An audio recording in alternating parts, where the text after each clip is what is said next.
Մենք վերադարձանք ու ինչպես գեղեցկուին խոստացել էր, տեսանյութից հետո ավելի մանրամասն ենք զրուցելու, որովհետև ունենք հրաշալի առիթ զրուցելու շատ կարևոր մարդկանց հետ։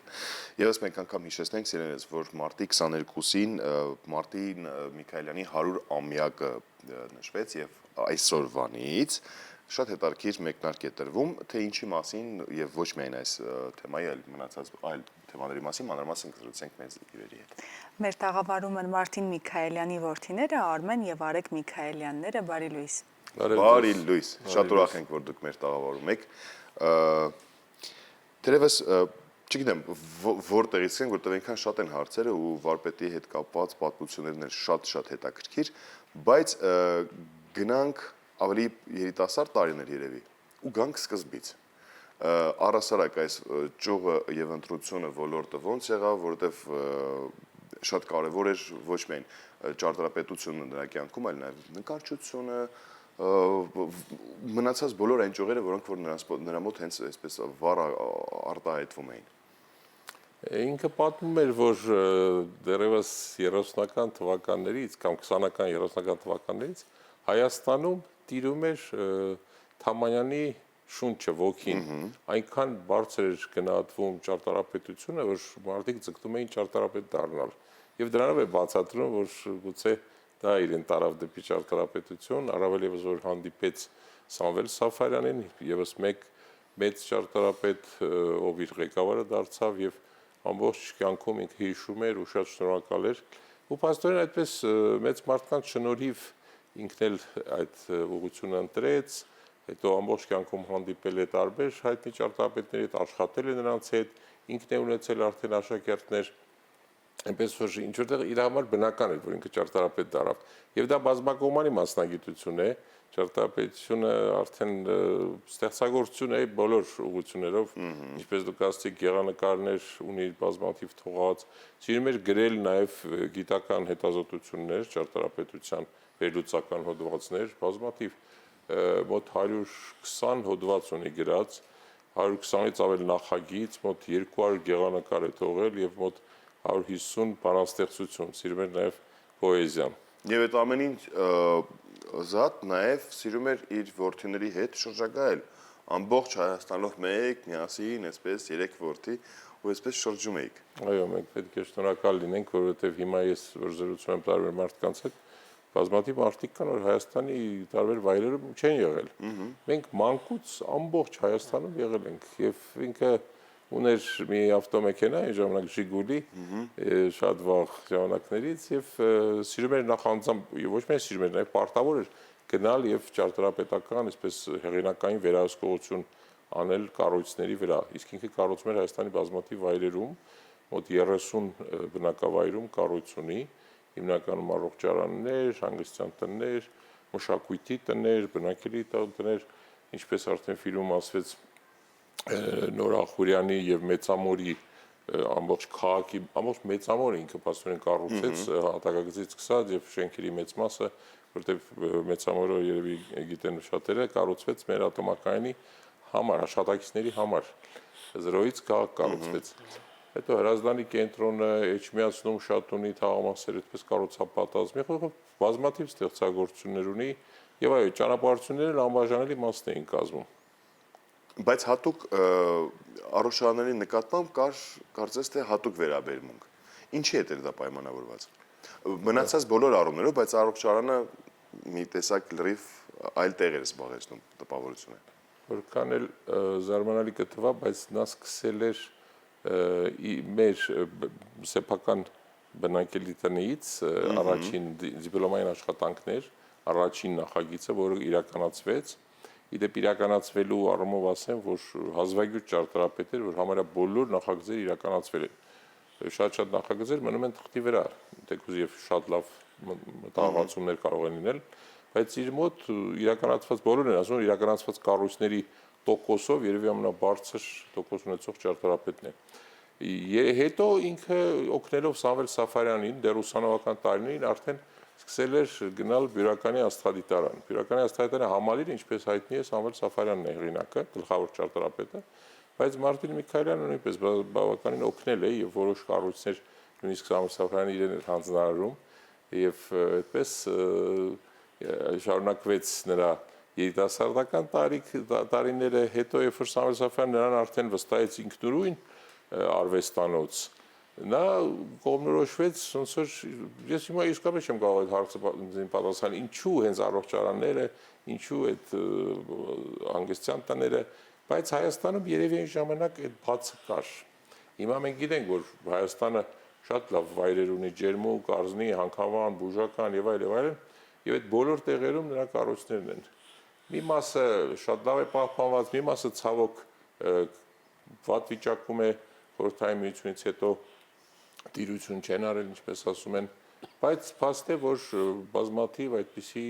վայրեր կառուցվեց եւ Հայաստանը դարավ երևի առողջարանային մի հատ ինչ-որ նոր երկիր,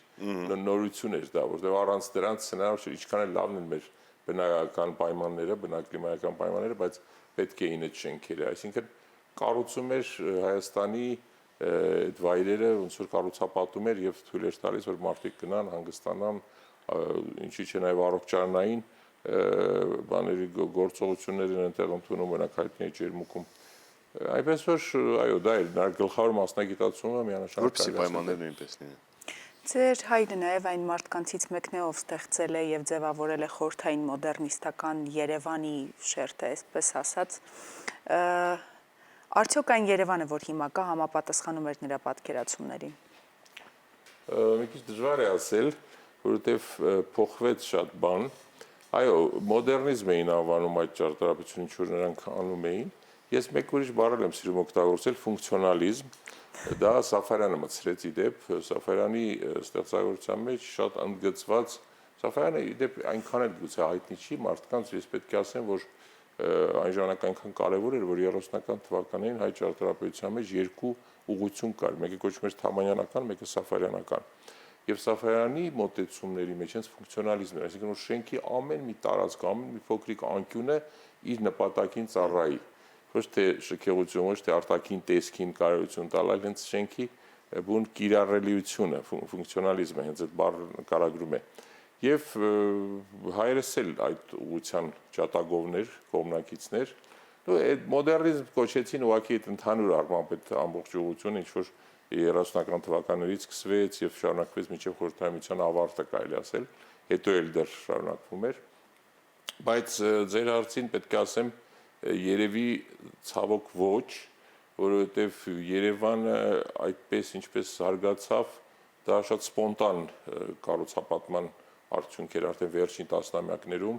եւ ոչ ոք այսպես չէր պատկերացնում ոչ Թամանյանը եւ ոչ էլ որևէ ճարտարապետ խորհրդային միության ժամանակներից։ Դժվար է ասել, գուցե եւ շատ գեղեցիկ կառույցներ կան, բայց համաձայնեցված չեն։ Դա ինձ թվում է ճարտարապետները պրոֆեսիոնալ ավելի լավ կներկայացնեն։ Խոսուն չեն, այո, իրար հետ չկա ներդաշնակություն, չկա համաձայնություն, չկա ինչ որ կառուցապատում բառը հենց ոնց որ կիրառել չլինի։ Առանցին շենքեր շատ լավն են, գուցե իրենց տեղում չեն, գուցե ասենք իրար հետ չեն սազում, ինչպես ասում են։ Այդ առումով Երևանը հիմա շատ խառը այսպես կառուցապատված քաղաք է։ Մենք խոսում ենք նրա մասին, որ նաև պոեզիան, հա, ոտանավորներ կամ բանաստեղծություններ, կա ինչ-որ մի բան, որ հենց ձեզ է ուղղված եղել որդիներին կամ ընտանիքի հետ կապված, եթե կարդացել եք։ Մեզ էլ կա, չի, ամեն ծննդյան օր մի ինչ-որ մի նոր ստեղծ մի բանաստեղծություն նվիրում էր մեզ։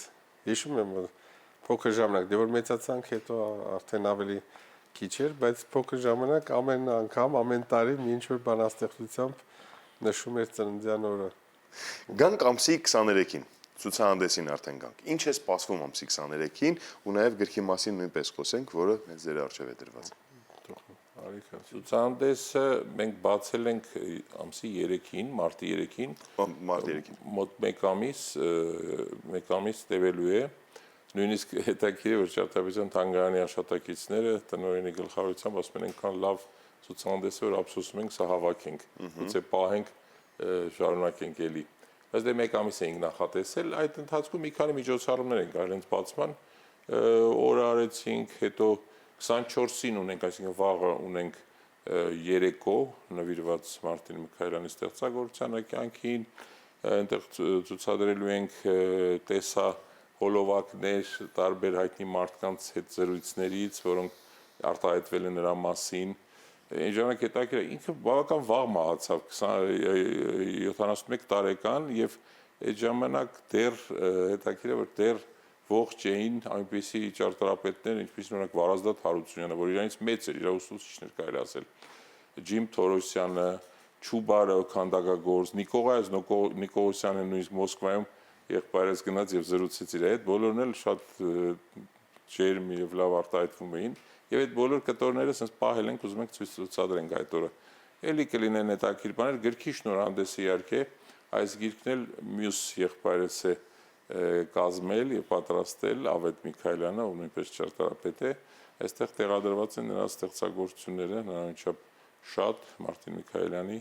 եւ ինչպես ասացի նաեւ բանաստեղծություններ, գեղանկարներ։ Ցուցահանդեսի խորագիրն էլ էր շատ հետաքրքիր, նաեւ հետաքրքիր պատմություն ունի։ Այո, ցուցահանդեսի խորագիրը որոշեցինք ես 100 տարեկան եմ եւ հիմա էլ հաշվետու եմ,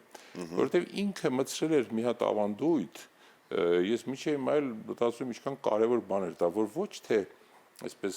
դափրիների վրա նստի հոբելյարը, այլ հաշվետու լինի։ Իր սկզբունքը դա էր, ոչ թե որ պետք է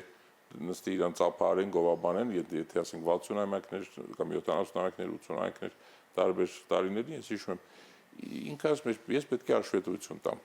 Եվ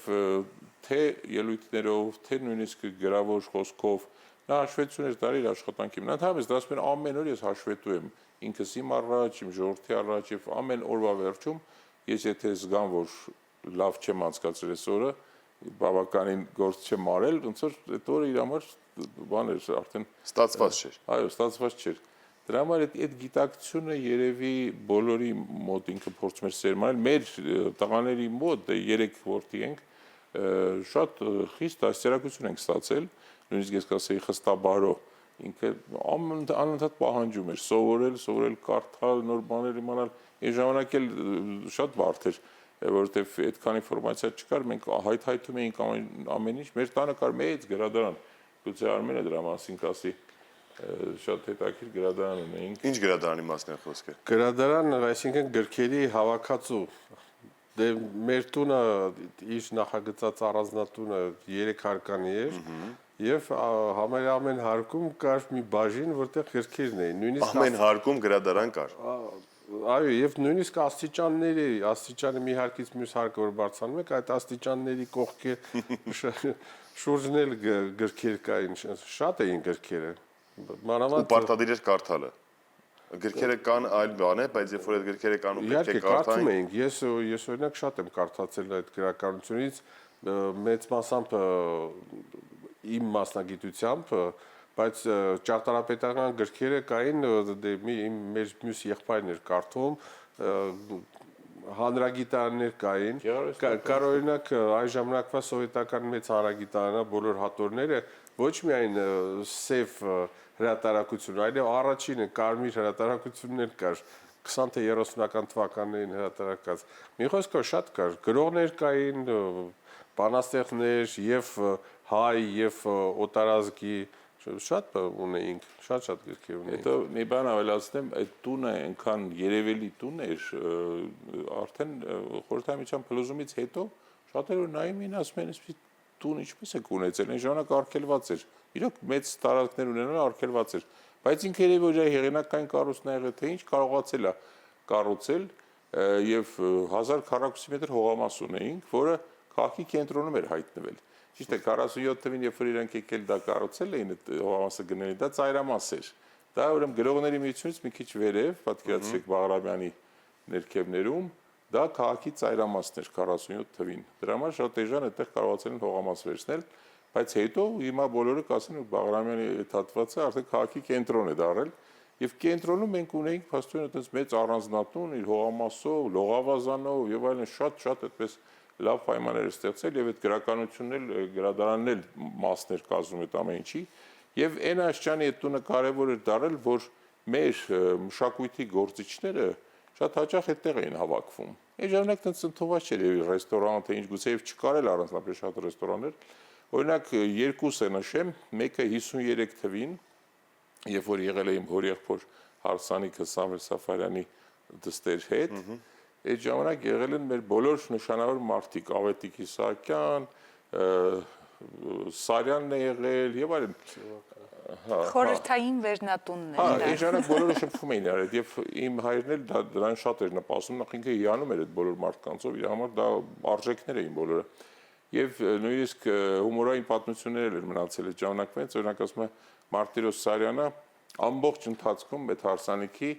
ասել է մի հատ թուղթու գրիչ տվեք հարսին նկարեմ։ Ոչ ընթացքում չեն տվել այդ թուղթու գրիչը կամ թուղթու մատիտը, ու այդ բաստորեն կարող էր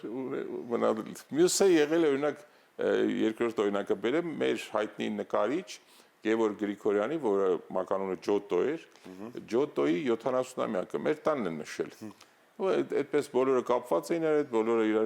իրար ճանաչում էին այդ հանրությունը եւ 70-ամյակը մեր տանն եղել, բոլոր հայտնիները այնտեղ էին։ Պարուս Սևակը, ես այդ ժամանակ 6 տարեկան էի, թե 5.5 նույնիսկ, եւ շատ աղոտ եմ հիշում, բայց Պարուս Սևակին ունեք շատ տարի հիշում, որ մեր տան էր։ Դե 5 տարեկան առանձնապես շատ բան չգիտեի իհարկե իր բանաստեղծությունից, բայց արդեն լսել էի, որ սա ինչ-որ մեծություն է։ Եվ այնտեղ Սիլվա Կապուտիկյաններ, արգենտինահայ բանաստեղծուհի կար, Ալիսիա Կիրակոսյան, էլի շատ մարդիկ կային։ Իհարկե առաջին հերթին, եթե Ջոտոյիներ, ուրեմն նկարիչները, քանդակողները, ճարտարապետներն էին ներկա, բայց հետաքրքիր որ նաև բանաստեղծներ, գրողներ։ Եվ ես հիշում եմ, որ Պարուս Սևակը այդպես թամադան էր, այսպես ասած, ամենաշատը ինքն էր խոսում, ամենաշատը ինքն էր այսպես բաժակաճառ էր ասում, բոլորին ղեկավարում։ Այդպես տպավորություն է մնացել։ Հետո երբ որ մեծացել եմ, իմ տատիկից, հորից հարցնում եմ, ասում եմ, իսկ ելով կար, որտեղ ես լավ չէի հիշում։ Բայց այդպիսի հետաքրքիր միջավայրում ենք մեծացել եւ Մարտին Միքայելյանը շատ էր նպաստում դրան, որտեղ իր համար իրոք սրբություններ էին դրանք։ Ինքը ստեղծագործությունը առաջի տեղում էր դնում։ Ցանկացած մարդ, ցանկացած ուղղությամբ, եթե ստեղծագործում է, դա նրա համար մեծ արժեք էր։ Ասում էր ամեն մարդ պետք է իր հետևից մի բան թողի։ Ուզում է դա լինի նկարչություն, երաժշտություն, ցանկացած ոլորտ կամ թեկուզ արհեստ որևէ, թեկուզ խոհարարը, որ մի նոր բան է ստեղծում, դա շատ էր հարգում։ Շատ ավելի, քան ասենք սովորական մարդ, որ ուղղակի ինքը իր համար ապրում է։ Միանշանակ հենց դրանով էլ կանում է արժեքները, ու դրանով էլ հենց կանում է ընթացք ու մեր կեցվածքը նույնիսկ հայկական։ Ցուցահանդես ամսի 3-ից է սկսվել, մինչև ապրիլի 3, ճիշտ հասկացա։ Այո, բայց գուցե երկար է։ Բայց այո, հավանաբար կերկար է, որտեղ հիմա հաջորդը ճարտարապետ Ջիմ Թորոսյանի 100-ամյակն է այնտեղ նախապատրաստվում, եւ արդեն տնօրինությունը թանգարանի ասաց, որ դա այլ սրահում են անում, այսինքն երևի չեն ուզում հավաքեն Մարտին Միքայելյանի ցուցահանդեսը, որքան հասկացա կշարունակվի։ Ինչը շատ ողջունելի է ու շատ հաճելի նաև սիրելիներ, ես նույնպես ուզում ենք հիշեցնել, վայրը կասեք որտեղ է ցուցահանդեսը։ Ճարտարապետության թանգարանն է։ Ճարտարապետության թանգարանում հենց մի անգամ։ Հանրապետության հրապարակ, կառավարության առաջին շենք, այնտեղ մուտքը այդ մետրոյի կողմից։ Բաց չթողնենք այս հրաշալի հնարավորությունը, թերևս մենք ունենք այն տեղեկությունները, որ մինչև ապրիլի 3-ն է, մինչև ապրիլի 3-ը անպայման այցելենք, վաղն հենց գրքի շնորհանդեսն է սպասվում որևէ։ Շատ շնորհակալություն, որ մեզ հետ եք, իրականում Մարտին Միքայելյանի մասին անվերջ կարելի է խոսել, մենք հասցրեցինք նույնիսկ անդրադառնանք նրա կտավներին, բանաստեղծությունների մասով շատ թեթև խոսեցինք, մարդամոտությունից նաև հումորային զավեշտալի դեպքերն են նաև շատ եղել կենսուրախ մարդու կյանքում, բայց ամեն դեպքում շատ շնորհակալություն, որ ժամանակ գտաք ու առավոտը մեզ հետ սկսեցիք, ձեզ լավ օրվա շարունակություն ենք մաղթում։ Եվ Շնորհակալություն, իսկ մենք լավ օրը շարունակում ենք լավ երաժշտությամբ եւ պատրաստվում ենք վերադառնալ կրկին ձեզ մոտ։